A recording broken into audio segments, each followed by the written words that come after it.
ఇట్లారా ఏపీలో మరొక DSC notification రావడం అనేటువంటి జరిగింది. అయితే ఇక్కడ ఉన్నటువంటి కొన్ని కీలక మార్పులు చేర్పులు అనేటువంటిది కావాలని ఏపీ డిఎస్సి అభ్యర్థులు ఎవరైతే ఉన్నారో వాళ్ళు ప్రభుత్వానికి డిమాండ్ చేస్తూ ఉన్నారు కాబట్టి అవన్నీ కూడా తెలుసుకుందాం. మెయిన్గా మొదటగా అయితే మెగా డిఎస్సి క్రీడా కోటాలో 421 పోస్టులకు నోటిఫికేషన్ విడుదల చేయడం అనేటువంటి జరిగింది.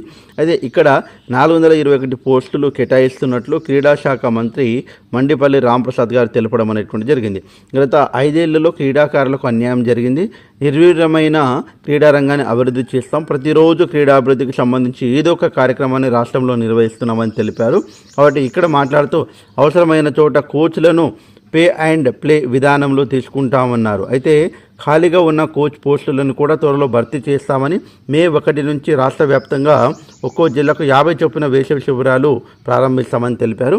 అయితే ఉమ్మడి జిల్లాల వారిగా క్రీడా కోటా పోస్టులు అయితే జిల్లా కర్నూలులో 73, చిత్తూరులో 41, తూర్పుగోదావరిలో 38, కృష్ణాలో 34, గుంటూరులో 33, అదే రకంగా విశాఖపట్నంలో 32, పశ్చిమ గోదావరి 29, అనంతపురం 22, వైఎస్ఆర్ 20, ప్రకాశం 20, పొట్టి శ్రీరాములు నెల్లూరు 17, శ్రీకాకుళం 16, విజయనగరం 10. అయితే జోన్ల వారీగా ఉన్నటువంటివి కూడా ఇక్కడ మొత్తం కలిపితే 421 పోస్టులు అనేటువంటిది ఇక్కడ ఇవ్వడం అనేటువంటిది జరిగింది.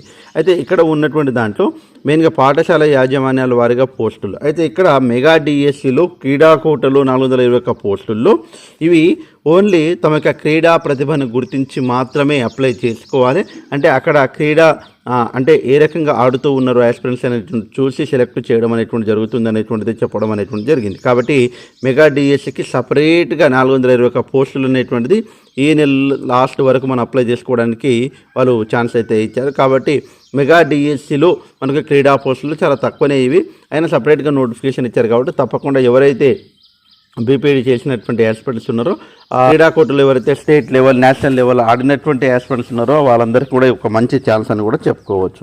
అయితే మెయిన్గా డిఎస్సికి సంబంధించినటువంటి మరో కీలక అప్డేటు ఒకే జిల్లాకి ఒకే పరీక్ష అనేటువంటిది నిర్వహించండి. మెరిట్ విద్యార్థులకు నష్టపోకుండా తెలంగాణ డిఎస్సి 2024 మాదిరిగా నార్మలైజేషన్ రద్దు చేయండి అనేటువంటిది ఇక్కడ వాళ్ళు ధర్నా చేయడం అనేటువంటిది జరిగింది.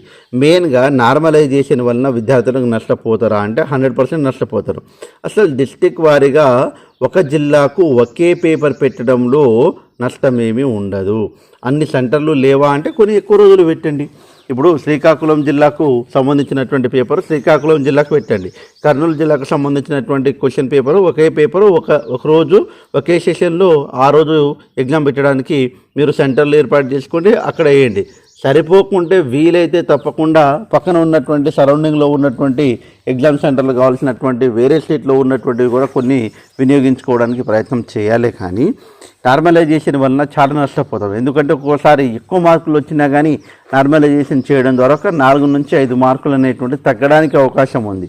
కాబట్టి ఆ రకమైనటువంటి నార్మలైజేషన్ అనేటువంటిది తప్పకుండా రద్దు చేయాలనేటువంటిది ప్రధానంగా వస్తున్నటువంటి డిమాండ్.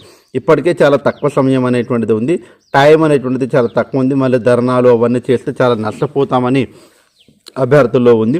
ఎందుకంటే పర్సంటేజ్ చూసినప్పుడు కూడా దాదాపు 50%, అదేవిధంగా 55%, 40% అనేటువంటిది ఫస్ట్లో ఇచ్చి తర్వాత తగ్గించడం అనేటువంటి జరిగింది.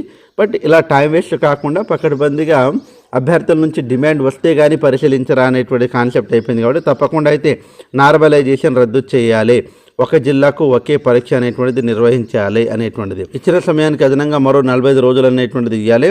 వయసు అనేటువంటిది 47 సంవత్సరాలకు పెంచాలి అనేటువంటిది ప్రధానంగా వస్తున్నటువంటి డిమాండ్. నార్మలైజేషన్ రద్దు చేయండి తప్పకుండా 100%. ఇప్పుడు ఉన్నటువంటి తెలంగాణలో వాళ్ళు ఏ రకంగా అయితే పరీక్ష నిర్వహించారో అదే రకంగా నిర్వహించడానికి ప్రయత్నం అయితే చేయండి. సో ఏది ఏమైనా తప్పకుండా 100% ఎప్పటికప్పుడు అప్డేట్స్ కోసం మన యొక్క ఛానల్ని మీరు లైక్ చేయండి. అనేక ఇంగ్లీష్ ఫ్రీ క్లాసెస్ ఉన్నాయి, అవన్నీ కూడా వినియోగించుకోవడానికి ప్రయత్నం అయితే చేయండి. ఇంకా ఫారెస్ట్ రేంజ్ ఆఫీసర్ మెయిన్ రాత పరీక్షలు జూన్ 2 నుంచి జరగడానికి అవకాశం ఉంది అనేటువంటిది ఇక్కడ పేపర్లో ఇవ్వడం అనేటువంటిది జరిగింది. కాబట్టి 100% ఎవరైతే ఈ కాంపిటేటివ్ ఎగ్జామ్లో ఉన్నారో తప్పకుండా ప్రిపేర్ కావడానికి ప్రయత్నం అయితే చేయండి. Thanks for watching. All the best. Bye. See you.